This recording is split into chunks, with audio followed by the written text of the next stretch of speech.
Sounds Uh, good. Welcome, everyone. We're really excited to be here at this conference today talking about a topic that we're both super passionate about, which is resilience. We're going to look at a model for resilience called the 7 Cs by a doctor named Kenneth Ginsburg. But before we do that, let's tell you a little bit about ourselves. My name is Aisha Pope. I am a licensed clinical social worker here in San Diego at the San Diego Center for Children. I work for a program called FAST, which stands for Foster Family Agency Stabilization and Treatment Program. And we do therapy for kids who are in foster family agency level foster care. And we do it in their homes, working with them and their foster families, or them and their adopted families, or them and their bio families when they're working towards getting back home. Shelley? Awesome.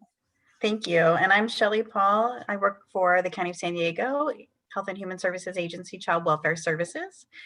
And I've been with the agency for 22 years. I'm also an LCSW and been the mental health policy analyst for Child Welfare Services for the past couple of years, and really enjoy talking about child adolescent needs and strengths and resiliency and strengths and how we really leverage those to make families and children have the most positive experience possible. So in case you were wondering where you are, you're at the Live Well conference because the Live Well vision is very strong here in San Diego with the goals of building better health, living safely, and thriving. Our objectives for this conference are to talk a bit about trauma and the impact on individuals, to explain the 7 Cs of resiliency, and to look at how we can each do things to support youth that we are parenting or working with to become a bit more resilient. I just realized I forgot to say one thing. I'm sorry. So if you guys have come up with questions or something that you want us to think about or answer, we are going to leave about 15 minutes at the end for Q&A. There is a Q&A box and a chat box. So if you could post it in the Q&A box, I'll also keep an eye on the chat box. Thank you. And we can spend that 15 dedicated minutes to questions at the end. But if you have something that feels really relevant in the moment, a question or a comment, please just go ahead and throw it in there. And Shelley is keeping her eyes on that for us. So to start, I want us to reflect on these ideas, these questions on this page. Why are events experienced as traumatic for some people and not for others? Why do some people seem to be braced for bad events and some people just get knocked down by it? And why do some people grow after a traumatic experience while some people wilt or wither? The answer to that, we think, is resilience, which is about how we recover when we've been stressed, traumatized, or when we're feeling broken. So there's this art form here. It's called kintsugi, Kintsugi, kintsugi, and it's an art that looks at pottery. And when pottery would break, they would take these precious metals, so gold or silver, liquid gold or silver, and then they would put lacquer and they would put the bowls back together after they broke. So whenever the bowls broke and they got put back together, each piece would be unique and new, and it would be a bit stronger because of the precious metals that filled in the holes. The precious metals you can see in these images, in this case it's gold, gave each piece a sense of uniqueness, a sense of additional strength, and also some character, right? Because before it broke, typically all of the bowls are going to be exactly the same. But when you put them back together, each piece becomes a little bit more unique and a little bit stronger because of the metals. And we think that resilience is kind of the lacquer that puts us back together after bad things have happened. So when we're talking about kids, there's a difference between stress and trauma, but we have kids who are dealing with both. And some stress is very high stress. So we have kids in our system of care that are dealing with physical illnesses right now, especially with COVID. We have a lot of kids and their family members that are dealing with physical illness. Transitions are very stressful for some youth, and that could be something like a transition between divorced parents going back and forth, or it could be a kiddo in foster care who's transitioning between homes or transitioning from their birth family to a foster family or the other way around. Cultural stress, Right now in our socio-political climate, a lot of families are struggling and stressed out with what's going on with the safety of some people in our communities. Things that are going on in the family, all of us have some of this stuff, whether it's fighting, whether it's financial difficulties in the family. We have a lot of kids who are separated from the people that matter to them, whether that be through foster care, whether that be through divorce, deployment, deportation, incarceration. Some kids are struggling with getting along with other kids. Either they don't have sometimes they don't have the skills to get along with other kids. Sometimes they don't have the desire to get along with other kids. Sometimes there are other kids who target or treat them poorly for no reason that they know of, but that causes stress. Some kids are struggling with education, that they either cannot access education they need to in the way that's most beneficial to them, or even if they do have access to education, they might have some learning differences or developmental differences that make it more difficult for them to learn in the traditional learning environment. We have a lot of kids that don't have their basic needs met right now, especially again in the time of COVID, food, shelter, and available adults. And then when their parents are stressed out, the kids are stressed out as well. So if we as parents or we as adults in children's lives are not feeling supported and stable, that is going to cause some secondary stress to the kids. Shelley, anything else that you're seeing about stressors that kids are going through these days? Yeah, no, I think all of those are super accurate. And I think kids are very attuned to the COVID issues. Yeah. And I think parents are watching the news a lot. So we have to be careful about that. Mhm. Yeah, that is a really good point. Exposure to material that we wouldn't like. I wouldn't sit my kid in front of the TV to watch the news about what's going on in the world right now, but I might not notice the little eyes or ears that are sitting around the corner when I'm watching. So that's a really good point. And sometimes stress gets bigger and it leads to actual trauma. So trauma as defined by SAMHSA, the Substance Abuse and Mental Health Administration, is defined with the 3 E's. So first there's an event or a series of events that occurs in a state of relative helplessness. So the relative helplessness piece of it is that this is not something that's expected and it's not something that you are supposed to know what to do with. So if I'm in a fire, that is traumatic and stressful for me in a way that's different than when a firefighter is at a fire, because the firefighter knows what to do. So the firefighter is not helpless, and I might be. Uh, the event is then experienced by individuals as emotionally or physically harmful or life-threatening. And the effect of that event is long-term and negative. So I might have recurring dreams or fears about being in certain places or that sort of thing. Things that lead to actual trauma, but this goes beyond regular stress that kids might have, are child abuse, domestic violence in their homes, racial trauma. Again, those separations. So sometimes the separations are stressful and sometimes the separations are traumatic. And that depends on how the separation happens or why it happened or how long it lasts. Bullying, community violence, neglect. What else do y'all see in child welfare, Shelley? Yeah, I was going to add parental use of substances, I think, is just such a huge one. And has a really pervasive impact. Mm-hmm. Thank you. So the impact of trauma is dependent on a variety of factors. So how old is this kiddo when this traumatic event happens? And it's counterintuitive, but oftentimes the younger the child is when a traumatic event happens, the more stressful it is, because they're not able to process through it or to make sense of it in the way that slightly older children can make sense of it. The kind of trauma it was, whether the trauma is a one-time event or a persistent part of life. So a car accident is a very traumatic experience for some of us, but it's a one-time thing. And child abuse might be something that happens every day. Who is involved? Generally, the people, if we are hurt by someone close to us, that is more traumatic than if we're hurt by a stranger, whether you experience it directly or witness it in some other way. So being hit yourself versus watching another person be hit. And based on your personality, either one of those could be more stressful, but both of them are stressful and both of them have the potential to be traumatic. Another thing that's important about what trauma does to us is what meaning do we make of the traumatic event?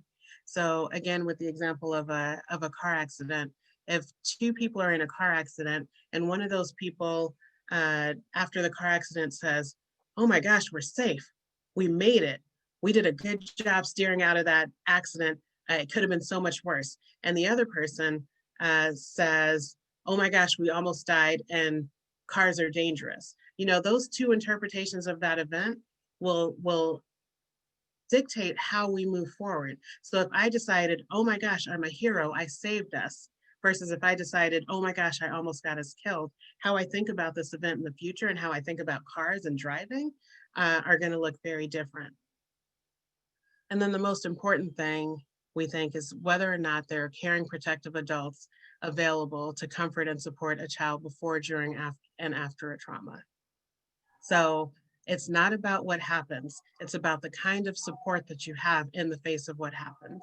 And oftentimes, our kids don't have as much support as they need at the time of a traumatic event to get through that traumatic event, again, which is why younger kids might have a harder time because they don't have the opportunity to talk about it and process through it the way older children and adults might. Sherry Lynn posted a comment. I heard a speaker recently say the best thing you can do for traumatized kids is to help them learn to read and write like crazy, because Huh, language has a protective benefit, helping kids understand and therefore process trauma. To your point about young kids sometimes being more traumatized than older kids, they have less language. Great point. And I apologize because I noticed when I typed your name back in, it changed it. It auto-corrected it. thank you. That I have not heard that, and that feels like I want to write down so that I can get more information on that for myself later. So things we might see when kids have been exposed to trauma, crying and whimpering, and other, facial type emotions that we might see. Immobility, which is basically a frozen state, or kind of wandering around aimlessly, looking a bit dissociated in the eyes. They might have a frightened facial expression. They may regress, and that means that basically, let's say a 7-year-old child is now wetting the bed, for example. So they're doing things that they would have done when they were at younger ages. They might withdraw and not want to be around people, or they might be more disruptive. We might have sleep problems or problematic dreams, some sadness, uh, things that they used to do well, they might not do as well anymore. They might hurt themselves, they might do drugs or alcohol, or they might have physical symptoms. So they might have more headaches or more stomach aches or that sort of thing. Remember, even when a traumatic experience happens before the child can speak, those experiences still have lasting effects. Their body is encoding memories of negative things that have happened.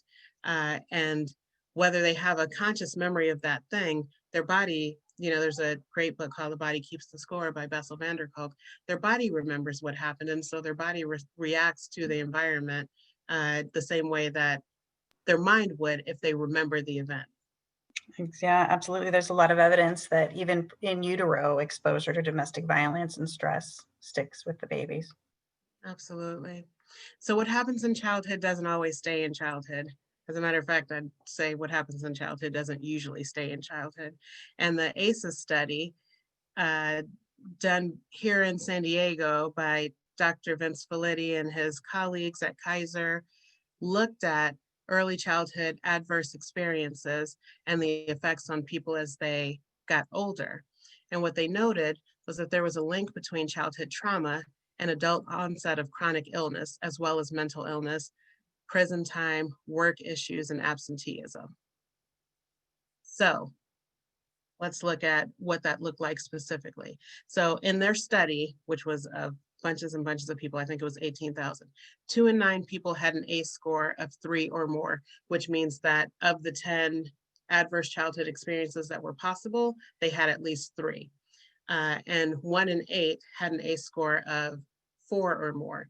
And these were folks who we can guess were middle class because we're talking about folks who had private insurance. The only people that were in the study were people who had private insurance. So we're not talking about a population who is in for mental health services necessarily. We're talking about just the general population. And what they found is that in the general population, a lot of us have had problematic experiences in childhood. But what we also know from a more recent study called the Positive Childhood Experiences Study is that positive childhood experiences have lasting effects into adulthood. So they reviewed this study that happened in Wisconsin in 2015, looked at both ACEs, which is adverse childhood experiences, and PCEs, which is positive childhood experiences. And it looked at the relationship between ACEs and PCEs as they related to adult mental health. So through the study, they identified 7 protective factors, 7 protective childhood experiences, and suggested that not only are we trying to avoid negative experiences, but we're going to put a bunch of extra energy into creating positive experiences because we know what these positive experiences do to mitigate negative long-term effects. So the 7 positive experiences that they identified that needed to be focused on was the ability to talk with family about feelings. I don't know what that was like for all of our listeners growing up. I know we didn't do feelings in my house. We didn't talk about feelings, but they identified in this study that if you could talk, and I became a therapist, I don't know how that happened, but if you could talk about feelings with family members, you did better in adulthood. That children who experience their family as supportive during difficult times, that's an important protective experience. The ability to participate and enjoy community traditions, whether that be your larger community or your family community, but something about the regularity of being able to celebrate things that are important with a group felt important. Feeling of belonging in high school, specifically high school, which is a hard time for most of us. I remember it being a hard time for me. Feeling supported by friends, so having relationships, having at least 2 non-parent adults who genuinely care.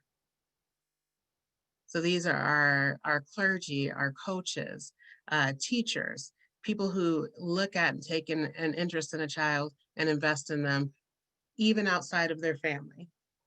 And also knowing that the adults in their lives are there to protect them.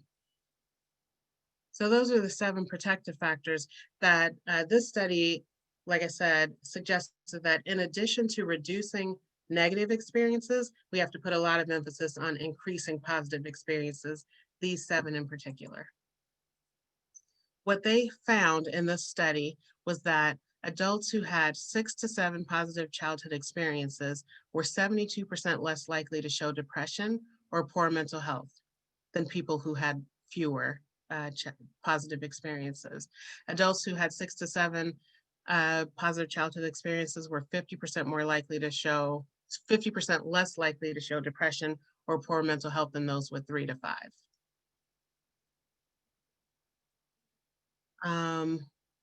So again, the summary there was that joint assessment of positive childhood experiences and adverse childhood experiences is important, and that in addition to reducing and preventing traumatic experiences, we need to focus on increasing positive experiences.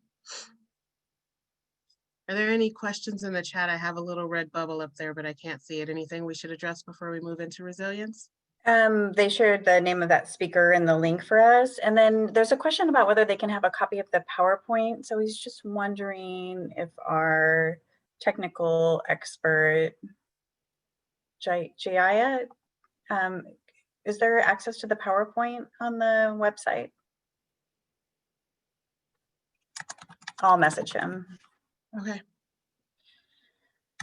All right, so now we'll get into resilience. And I love these images on this slide because like we said, resilience is about how we respond when something negative happens. And we don't know what's going on for these 3 sets of kids in this picture, but we can see that in all situations, one is doing just fine and one is having a hard time. And what resilience tries to figure out is what's the difference there, right? What helps some of us do okay, regardless of the circumstances, and some of us struggle a bit. So resilience is the process of adapting well in the face of adversity, trauma, tragedy, threats, or significant sources of stress. The important thing to know about this is that it's not we have it or we don't. We are able to develop it, and we are able to support other people in developing it. we can do some things that helps us all to be more resilient. When we're thinking about resilience training or how we help people be more resilient, there are 4 basic themes to consider. The first one is relationships. Those who have solid relationships and people who they can lean on are going to be more resilient than people who don't have solid relationships and people they can lean on. The second one is emotional regulation. So the ability to to understand our feelings, to be able to talk about our feelings, and then to manage them, not to not ever be sad, but to only become sad to a manageable level, or to have people to call in when your sadness becomes unmanageable. To be able to experience and express joy, to be able to experience and express and receive love. So the ability to understand and regulate our emotions is critical to being more resilient. Building on strengths. So knowing and seeing what we do well and supporting us in building those strengths. Shelley is super passionate about the strengths module of the CANS. You want to talk at all about strengths? Yeah, I just think it's really, we know that when we have these strengths, excuse me, that it's actually making us more resilient in the face of current adversity or prior adversity, childhood experiences. So I think as a team, it's our keynote speaker today was talking about how much we focus on what's not working well or kind of the negative connotations, and as much as we can reframe. And I think the important thing about these strengths in the child and adolescent needs and strengths is that it's not superficial, right? So it's not like you're a great dresser, it's really focused on those factors that are evidence-based to increase resiliency. Mhm. And then the last factor in terms of themes for resilience training is the idea of resilient thinking, which another term for that is growth mindset. And in the term growth mindset, which was coined by Carol Dweck, growth mindset means that people believe that their most basic abilities can be developed through dedication and hard work. So again, it's not that we are or aren't. If I'm not a great basketball player at 7 years old, that doesn't mean I can't be a great basketball player. If I have resilient thinking or I have a growth mindset, I know that with practice, I can get better at things, which is different than people with a fixed mindset who think that things either are or aren't, right? So if I am bad at math at 7, I'm just bad at math, versus if I am bad at math, I can do some things that will help me get better at math. So the way that we support resilient thinking is by normalizing asking for help and accepting help from others. Focusing on effort versus ability when we're giving feedback. So rather than saying, you're so smart, we're going to say, you worked really hard on that. I can see how much effort you put in, and that's why you got that good grade. Harold Dweck talks about harnessing the power of yet. So you can't tie your shoes yet, or you haven't figured out geometry yet, versus you don't know geometry. Help kids learn how to problem solve with each other and problem solve for themselves. It's more efficient if we problem solve for them, but it doesn't teach them how to do that. And then the last one is thinking about asking versus telling. So we can tell our kids to go put their shoes on, or we can say, what do you need to do so that you don't hurt your feet when you go outside? We can tell our kids don't do drugs, or we can ask our kids, how do you think drugs might impact your educational goals? So rather than giving our kids the information that moves them through life, asking them to critically think about the information that helps them move through life actually helps them to become more resilient and better problem solvers. So we're going to look at the 7 essential C's of resilience. These are from Building Resilience in Children and Teens, Giving Kids Roots and Wings by Dr. Kenneth Ginsburg. So the first crucial C of resilience is connection. Connection is people with whom one has social or professional contact, or to whom one is related, especially those with influence and those able to offer one help. So my serve and return interactions, so related to connection, serve and return interactions with adults help shape brain circuitry. Everything that we need to know when we're learning, when we're very little people, happens through relationships. We don't, even some of our physical structures. So we don't learn to walk because somebody reads us a book on walking or because someone tells us, explains that to us. There's social motivation to walk. So a parent stands across from a kid or a caregiver, someone who cares about that child and someone who that kid is motivated by, says, come here, come to me. And that is what motivates the kid to use the muscles that are in their body to start walking. And serve and return interactions basically mean I give you something and you give it back to me, and we do that back and forth. And in these images, you can see that a lot of that serve and return interaction is just smiling, just babbling, just cooing at each other. And of course, we're going to teach some things, and we're going to talk about words, and we're going to point, and we're going to say, ooh, bird, and all those sorts of things. But those are interactional. Kids can't look at a bird and say, huh, I wonder if that's a, yeah, clearly that's a bird. That's not going to happen. They're going to do that with us.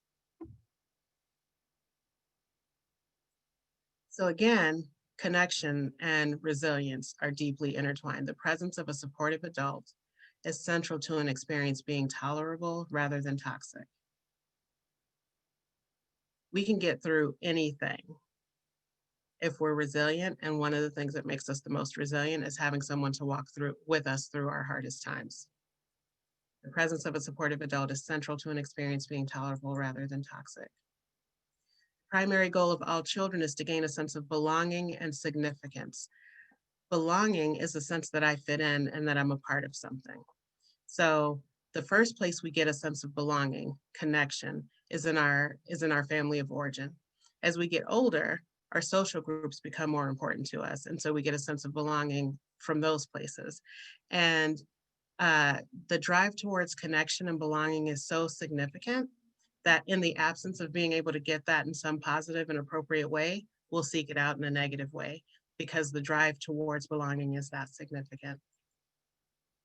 So on this slide, which it sounds like I just heard you don't have, but we'll figure out a way to get it to you. What you'll be able to do is look at what are some things that we can do in the lives of young people to help increase their sense of connection. So these are questions that you can ask yourself if you are a caregiver, or if you're a provider, or if you work in any system.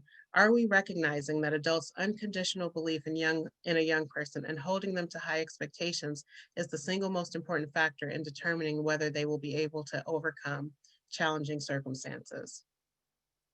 Do we enter their lives without permission, or do we give them time to understand we are worthy of their trust? Do we build a sense of safe community within our walls? Do we encourage young people to take pride in the various ethnic, religious, or cultural groups they belong to? Do we recognize that for many of our most troubled youth, the firm attachment to a stable family might be missing? Do we know that our role as stable, caring adults takes on a very great importance when they don't have family that they can be connected to? The next question is about our use of devices in our homes. Do we sit in the room with our kids and all four of us are on a device, or are we sitting around a board game? Or maybe we're sitting around a device, but we're sharing that device and we're doing something together. So these are things that we can do to help build connection in our homes and communities and classrooms. And these questions ask us to challenge ourselves to find out what we're doing and whether we're doing those. And are there more things we can do to build connection? The next C is contribution. Contribution is the part played by a person or thing in bringing about a result or helping something to advance. This is my favorite C, contribution. So I said when we talked about connection that the most important, all of us are driven towards belonging and significance. So that's connection and contribution. Significance is a sense that I'm important, capable, and contributing. And the way that we help kids to feel a sense of significance or contribution is by allowing them to access to meaningful work. Meaningful work makes sense, it serves a purpose, and it contributes to the greater good.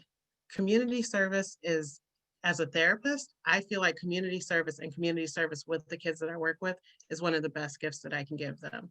the ability to recognize that you can have a positive impact on the world and to get the feeling of fulfillment that comes when you have a positive impact on the world is way more healing than a lot of the other therapies that we do. I want to share a video with y'all, and you can type into the chat what you notice about this video as you're watching it, and then Shelly will help us go through whatever you type in. You're just going to pay attention to what you notice.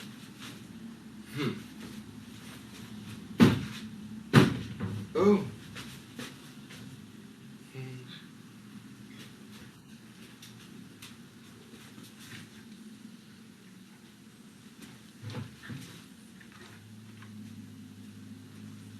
So. So. Einmal hier und einmal. Oh. Oh.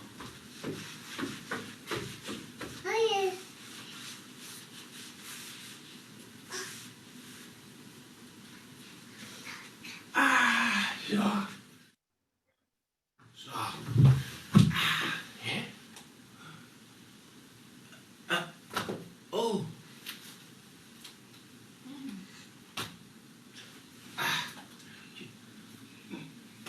Oh. Ui.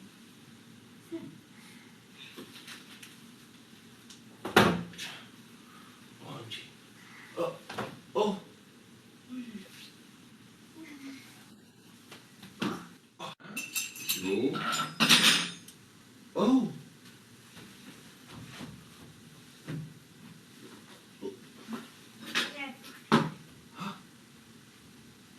Ah, super, kann ich wieder umrühren. All right. What did people notice from watching these kids? You can post in the chat or the Q&A. They were helping. They want to assist. They looked for emotional cues before reacting, eager to help. They notice others need help and they want to help. Right. Absolutely. There was never a need for the adults to make a request. The only thing the adult needed to do was make room for the child to help. In each of those situations, if he didn't hesitate to give the kid a chance to contribute, there wouldn't have been time. He could have just opened the door, or he could have said, "Can you help with this?" or whatever, but that wasn't necessary. What he needed to do was make room. And kids are born wanting to contribute. They want to help and they know how. It takes them a minute to figure it out, and like less than a minute, about 7 seconds there. Takes them a few seconds to figure it out, but adults move fast and we already know the answer, so we don't often give them the 7 seconds it takes to figure it out. They don't need to be asked to help. They want to help, and we kind of socialize helping out of them at times, you know, because letting a toddler help us with stuff means that job is going to be done a little bit less efficiently. And none of us has a bunch of extra time, right? So we tell them they want to help. They say, I want to help, me do.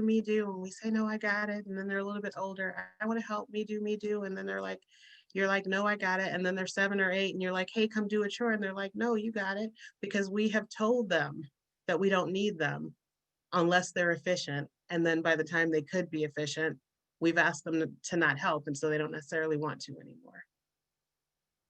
So give little people the ability to contribute, and you'll have older children who are willing to and interested in contributing, because the sense of satisfaction, I don't know if anybody wrote in the chat, like the sense of satisfaction you saw in the kids' faces after they were able to help. And they looked up to make a connection each time. So they did that helpful thing, and then they looked at the grown-up and they're like, hey, we good? Like, I just did this thing, we cool now? You know, so that sense of satisfaction that comes when we have done something that we know helps somebody else is an experience that they need to have in order to want to keep getting that experience. So this slide, and you'll have the slides later, will ask some questions that help us to establish whether or not we're doing things that help kids, give kids the opportunity to contribute, because contribution helps people to be more resilient. The next C is competence, which is the ability to do something successfully or efficiently. The only way that we can get competent at anything is through practice. Whether that's washing the vegetables like this little guy is doing, or whether it's playing basketball or whatever it is. We have to give kids opportunities to do something, to make mistakes, to not do it perfectly, to not do it the most efficiently, so that they can get good at it. And the next slide has some questions about ways that we can help kids to become a bit more competent at things. And then the next C is confidence. So confidence is a feeling of self-assurance arising from one's appreciation of one's own abilities. So first you have to get good at something, and then you have to actually give yourself credit for being good at that. So how do we support kids in building confidence? First, we have to help them get good at stuff. We have to notice their aptitudes and support their aptitudes. We have to encourage them to explore other aptitudes, open up their world some so that they can try new things, watch their faces and see what makes them light up and say, let's do more of that thing. So the questions around competence: do we express that we expect the best in them? Do we help them recognize what they're doing well? So when I have a kid in front of me that does something well and they get a sense of satisfaction on their face, do I say, I saw your face just now. I saw what happened when you got that answer right. That felt really good to you, right? So that I'm helping them recognize what feels important to them and what feels good to them. The next one is character. The next C is character, which is the mental and moral qualities distinctive to an individual. This is really important. How do we support kids and their families? How do we as parents transmit our values to our kids so that they can have good character? From the professional standpoint, how do we support families in parents in identifying their values, or in being really clear with their kids what their values are so that they can transmit their values so that their kids have good character, not according to what we think good character is, but according to what that family feels is good character. So what is important to us? Is it our faith? Is it volunteerism? Is it advocacy? What are our values as a family, and how do we make sure that we're passing those values on to our kids so that our kids have good character? So do we help our kids recognize themselves as caring people? Do we allow them to clarify their own values? Do we help them understand how their behavior affects others, and so on and so on? The next one is coping.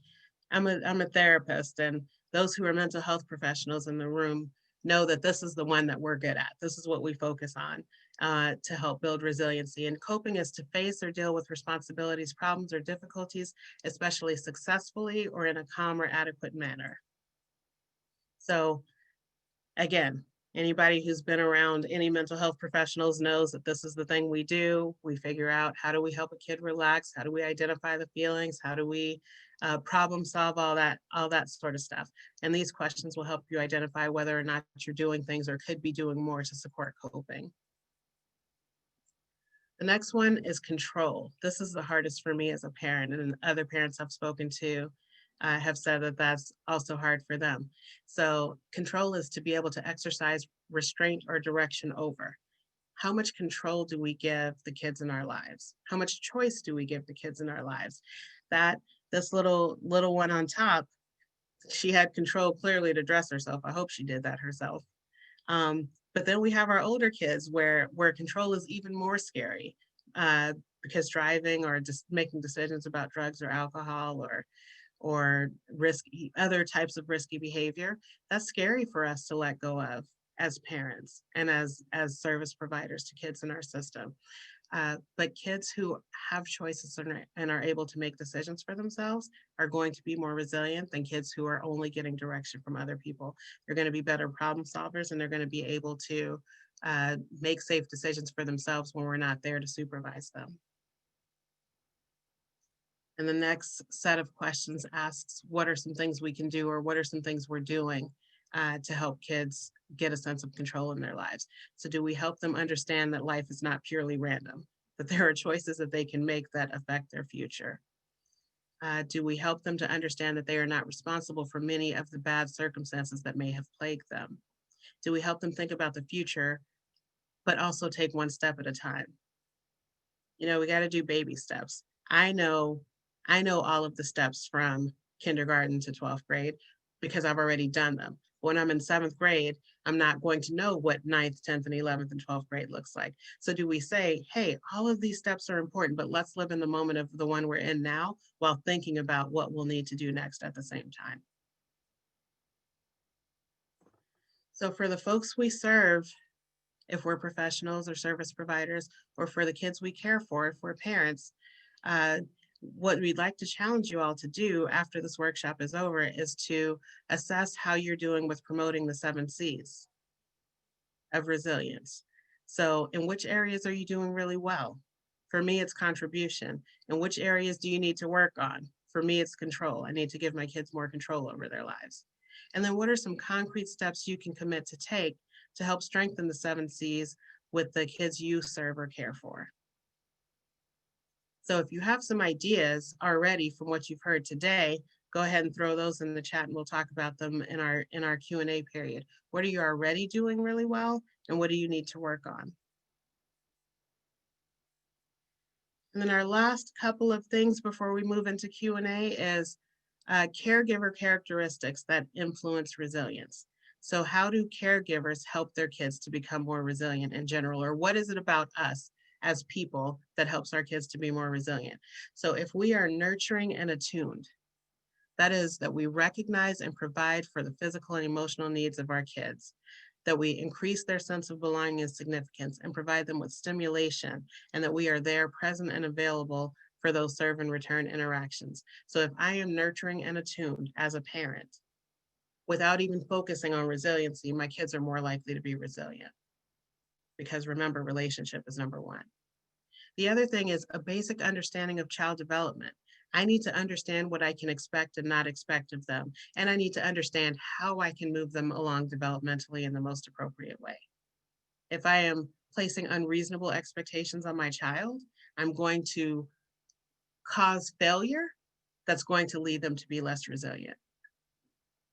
If I'm resilient myself, if I can show a sense of inner strength and flexibility and courage to manage my stressful interactions and my adversity and my trauma and my problematic history, if I am resilient myself, I am modeling resiliency for my child. And it's important to model resiliency for our child in a way that talks about the steps. You know, again, we've already gone from A to Z and expecting the kids to already be there because we got there. We have to be able to walk it back and say, well, here are some things I did to get here versus I did it so you can do it.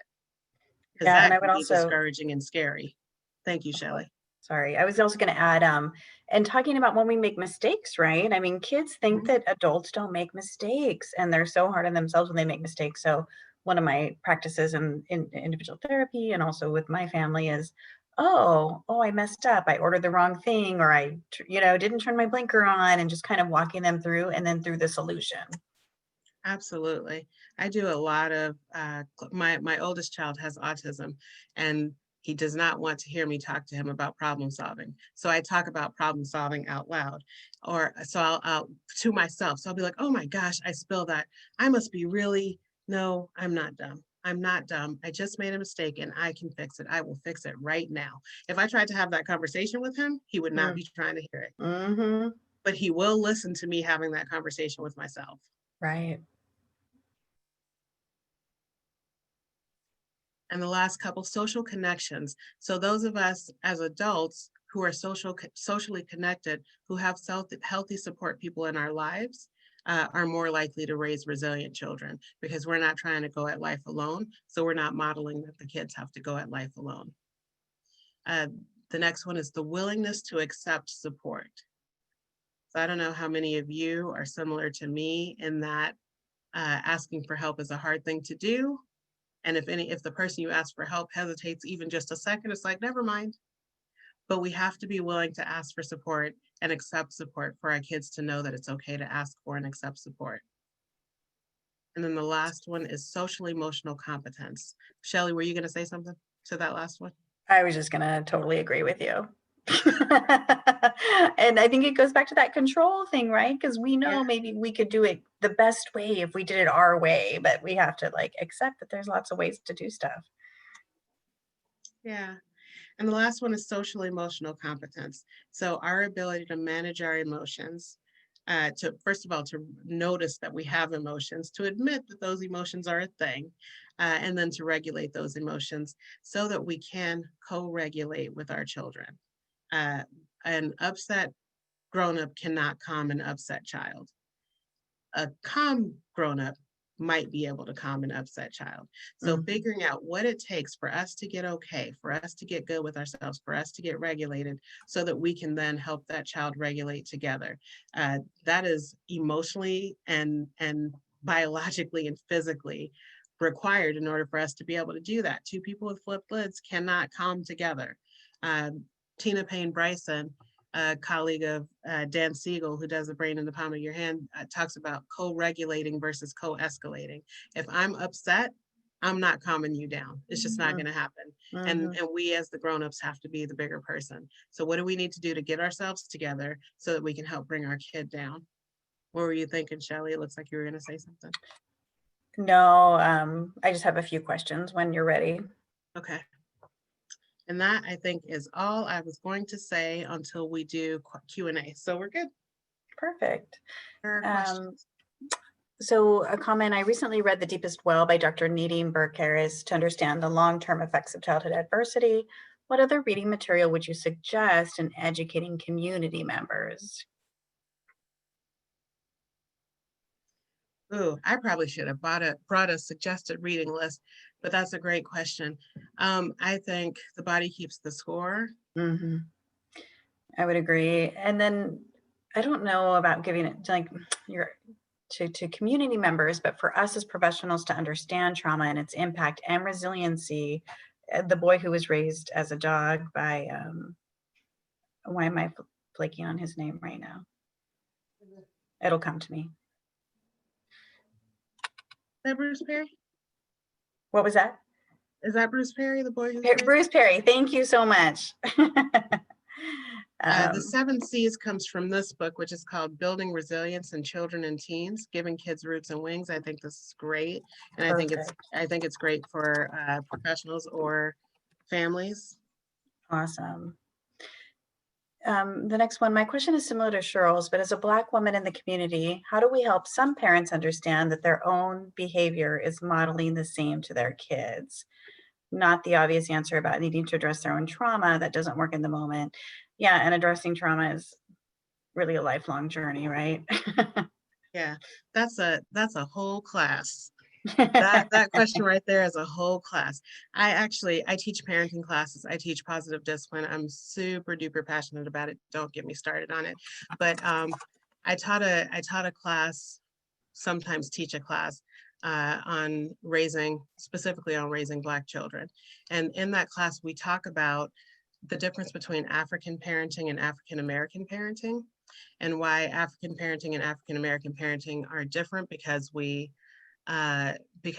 Black people in the United States are often attempting to raise children. First of all, there's a lot of trauma, but we're also attempting to raise children in a way that hardens them up for the harsh world that Black people in the United States have to endure. And so there's a lot of our practices in this community that can be, I don't know, less trauma informed, but coming from a very good place. We're trying to figure out how to get our kids ready for what they're going to face. And so I spend a lot of time talking to parents. I have a private practice as well. Whenever folks want to bring their kids to me for therapy, they have to see me for a month, just them, before I'll see their kids, because so many problems can be solved at the grown-up level before we bring the kids in. But I spend a lot of time talking to parents about what work have you done for yourself? What patterns do you notice? I'm also trained and rostered in child parent psychotherapy. And we do a complete trauma history on every parent before we ever meet the kids, because what we're usually seeing is intergenerational patterns. So that's long-winded. The short answer to your question is radical transparency. I'm not going to pretend that we're not here because of the past. All of where we are because of the past, and the past holds some answers to how we move forward. And I'm just really transparent about it. We just talk about it. Like, what's going on for you that you think might be influencing this? Is this experience you're having with your child an experience you've had with other people? Yes. What's the common denominator, right? Yeah. Someone asked if you would mind recapping the 7 C's. They didn't get to write them all down. Absolutely. I will go back to that first slide on them, which will list them all. Perfect. Thank you. Okay. Would getting treatment, early intervention, be considered a positive experience? I said it isn't listed in these 7 specific positive experiences, but effective treatment would reasonably be critical to effectively managing ACEs. Absolutely. You're right. It's not part of those PCEs that we discussed, but I primarily work with kids 0 to 5. So of course I'm going to say that early intervention is, and I have a kid with autism. So early intervention and prevention are so key to healing our communities. Perfect. And I haven't gotten an answer to where the PowerPoint is. I don't know if the words on this slide are big enough, so I'm just going to read them out real quick. Thank you. Confidence, competence, connection, character, contribution, coping, and control. The website to get the list of questions that were in the slides is Fostering Resilience, FOSTERING, Resilience, RESILIENCE.com. I just put it in the chat. Thank you. Awesome. And we're torn because we believe many of those negative parenting strategies make us stronger, keep us out of jail, drugs, etc. No, I do. I think that's one of the common things I hear in child welfare when I was doing investigations. An African-American parent would tell me, my child has to be in line now because I'm keeping him safe for him or her safe for the future. And I think that's really valid. It's 100% true. Yeah. And it's a fine line we walk as Black parents. How do I nurture my kid and how do I protect my kid? And protection is the intention of those methods. It's absolutely the intention of those methods. We know that disobedience is not safe for Black people on the streets. We know this. So how do we balance nurturance and support and protection and the need for some level of obedience? Nice. David put a link to the 7 C's PDF. Thank you. And then Ronald asked, are you aware of efforts to go upstream to actually reduce ACEs that are a result of alcohol and drug misuse from the adults in their life? Great question. I don't know that I can answer that. Can you read the question again? Are you aware of efforts to go upstream to actually reduce ACEs that are a result of alcohol and drug misuse from the adults in their life? So basically, how do we help teenagers and young adults, manage their trauma so that they don't rely on these negative substances or negative behaviors? Could be a lot of things that impacts their kids. And I do see, 99.9% of the time, a parent would never intentionally harm their child, even though they are harming their child, right? And so helping them kind of connect the dots, it is really hard to see in ourselves how our trauma is currently impacting us. But it's pretty easy for someone else to be like, hey, Shelly, did you notice that you were in a car accident and now you're like shaking every time you write? So, I always try to help people connect the dots. And it not only is it alcohol and drug misuse, because lots of people misuse alcohol and drugs and don't neglect or abuse their kids, believe it or not. But I think it's that experience of the childhood trauma with the extra layers of the alcohol and drug use. Yeah, I can't say that I'm aware of specific practices, but I do believe the program that I manage serves kids birth to 21. And so We have a bunch of kids who have had bad experiences in early life. And so we're definitely talking to them about how those bad experiences, we're talking to them about ACEs, and we're talking to them about resilience. We're talking to them about how those bad experiences make them at risk for certain things, and how it makes sense that when you need to numb out from something like this, it makes sense that you might consider these options. And we want to offer you alternatives to consider those options. But I don't know about research or programs or anything. All right, well, we have 2 minutes left.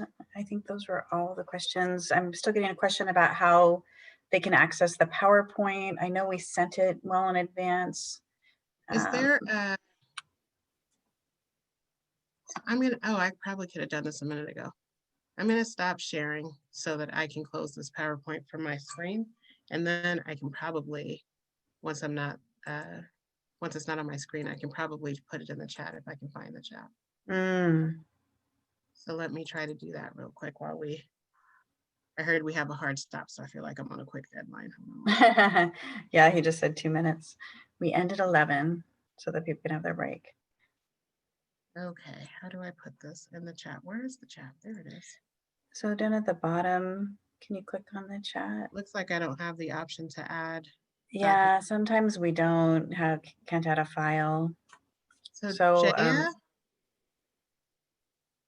Yeah, I've messaged a couple times directly. Not sure how to get the PowerPoint to folks. Oh, our email addresses are there. If you want a copy of it, email me apope@Center4Children. Oh, you can't see the slides and you don't have them. So Centerforchildren.org. Center4Children.org. And Okay, I I can just reply typed it with a in. copy of this with slides. I'm sorry that you didn't have a copy. We just put both our emails in. Thank you guys so much for your time and attention. People are saying they really appreciate the presentation and the content. So great job. Thank you.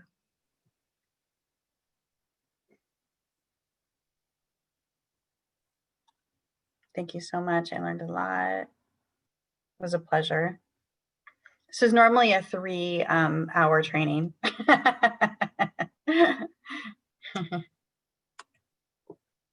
For the person who was talking about, who was asking about African-American parenting strategies, in the 3-hour session, we talk about resilience fatigue, Yes. which is what comes from just always having to fight systems and people and all that stuff. And so we go a lot more into that in our longer presentation.